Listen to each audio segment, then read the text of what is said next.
Hey everyone, welcome back to Wealth Wave. I hope you're all having an amazing day.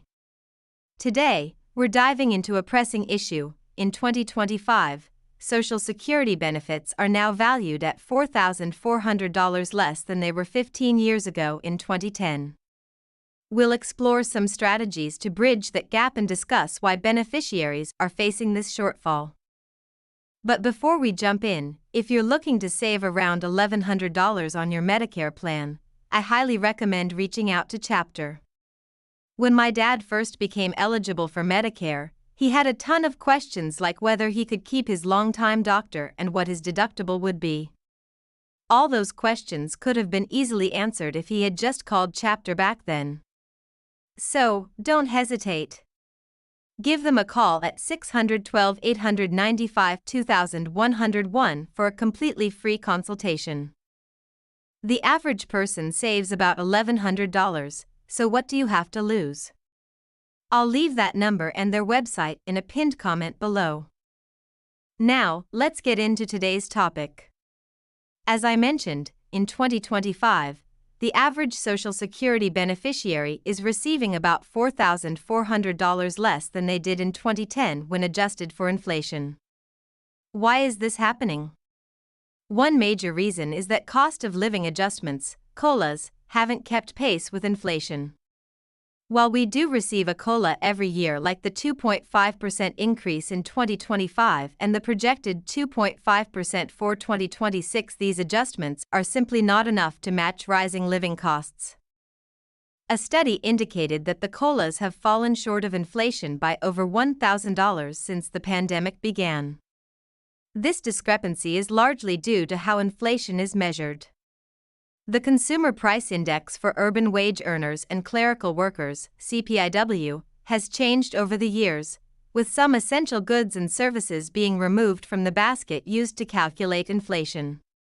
Some experts argue that this manipulation makes inflation appear less severe than it truly is.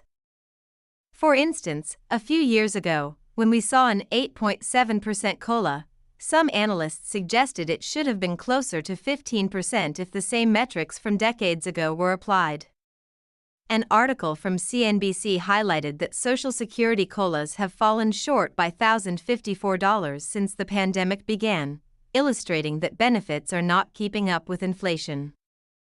So, what can be done? One suggestion is to adjust the method used for calculating COLAs. Some lawmakers propose switching from the CPIW to the Consumer Price Index for the Elderly, CPIE, which may better reflect the spending habits of Social Security beneficiaries, particularly regarding healthcare costs. Another proposal is to eliminate taxes on Social Security benefits. Currently, about 50% of beneficiaries pay taxes on their benefits, which could save them around $3,000 annually. This could help offset the $4,400 shortfall since 2010. The Senior Citizens League has noted that eliminating taxes on Social Security benefits could address the inadequacies in COLA. Their research estimates that this change could restore about 69% of the purchasing power lost since 2010 due to insufficient COLAs. Additionally, there's a bill in the Senate called the Social Security Expansion Act, championed by Bernie Sanders.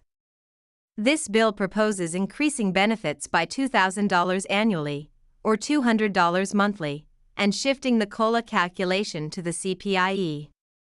It also aims to raise the special minimum benefit above the federal poverty line, providing an additional $500 per month for those who qualify. Currently, Social Security taxes only apply to income up to about $170,000. Under Sanders' proposal, income above $250,000 would also be taxed, ensuring the trust fund remains solvent for the next 75 years. As we look at the data, the average increase for the CPIE has been around 3%, compared to 2.8% for the CPIW from 1985 to 2024. While a 0.2% difference may seem small, it adds up significantly over time. Adjusting the COLA calculation to reflect the higher metric would ensure beneficiaries receive fairer adjustments annually.